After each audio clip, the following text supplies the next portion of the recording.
According to the Anxiety and Depression Association of America, roughly 18% of the U.S. population has an anxiety disorder. In fact, these are the most common mental illnesses in our country. However, despite being highly treatable, only 1/3 of those suffering from an anxiety disorder receive any treatment at all.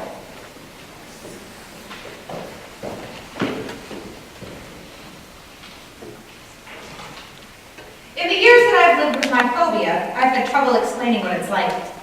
First, explaining the panic attacks. People think that panic attacks are these 5-minute bursts of terror, and then you're good. Not for me. It's a slow burn, which, ironically, usually begins with heartburn.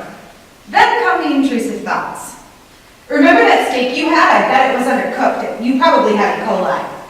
You touched that doorknob and didn't wash your hands. I bet the stomach flu was on that knob. This time is probably the time that 3 glasses of wine gets you drunk enough to puke. Then comes the nausea.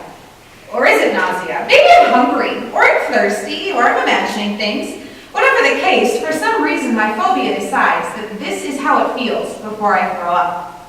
Then my mouth gets dry. I get dizzy and weak and sweaty, and above all scared. I try to run from my stomach, which never really works out, so I end up ugly crying.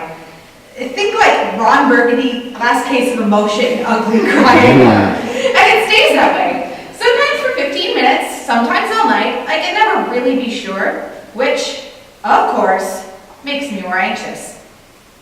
Now, with most phobias, the panic only happens when you're around your trigger.